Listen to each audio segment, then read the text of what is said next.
I always say that we're only custodians and guardians and stewards. It's unbelievable to see the car in the condition it's in now.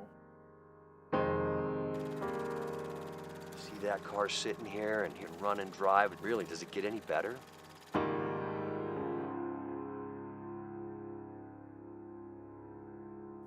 This is a epic reunion, having Kurt here and the car coming back after all these years. I'm Kurt Giovanni. I'm Bob Giovanni's son. He was one of the partners in this car with Chuck Spurgin. They started running the car shortly after the war. And, got a perfect score, 1,800 points for the season, which means that it broke its own record at each meet. And so it's a pretty amazing thing that a car was able to do that over an entire season. It's unbelievable to see the car in the condition it's in now. Chuck sold it in '52, and the engine was sold about the same time. The engine belonged to my dad, and the car was Chuck's. And I looked for the old car, and I lost track of it. Carl Borg turned it into a rear-engine GMC-powered car, and then he sold it to Bob Cano, who drag raced it for a short period of time. And then it wound up somewhere out here in the desert. When I saw what was found in the desert, it's unbelievable that it could ever come back to this condition. Ernie and the people that he had involved getting it back to this condition, and Jim with the engine and so forth, and the carburation changes. It's really amazing. It's amazing to see it running and driving with Ernie behind the wheel and just having fun, enjoying it.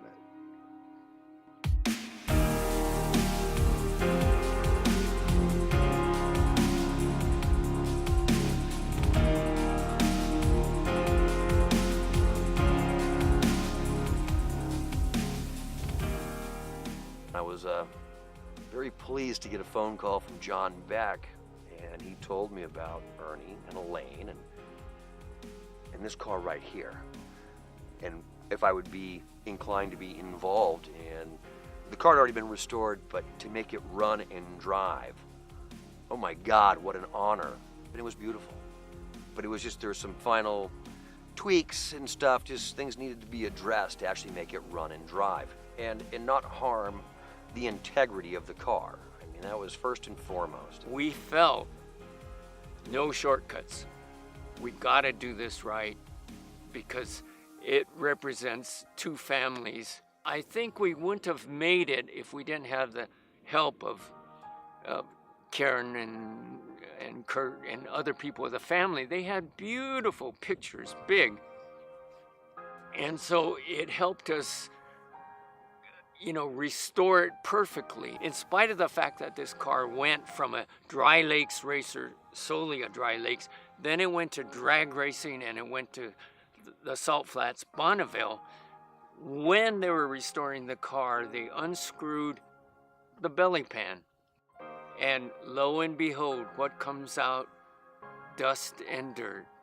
And that tells you that it wasn't salt and it wasn't asphalt powder, but it was El Mirage dirt. The Spurgin Giovanine car makes a huge impact on my life. There's been these other famous vehicles that have been very well publicized. Now, this car's been featured, but by and large, it's been kind of hidden. And I think that's some of the beauty and charm. And the 1948 season, when this ran out here at El Mirage, to have a perfect score, 1,800 points, I believe, to every pass go faster, every meet break its own record. This car has not been really showcased in the light it should be. It's such a famous, incredible car. This car ended up in Hot Rod magazine as a feature car 3 times. Not only the first time, but also Mother Sill Special and also the Cano version. Not only was it cool in breaking records at every other 6 meets in 1948, but looking at the car, it is absolutely stunning. It is sheer beauty, I think everybody would agree, just looking at it, the elegance of that for being 1948. And what a way to come to El Mirage, to come with this car that's such a legendary car.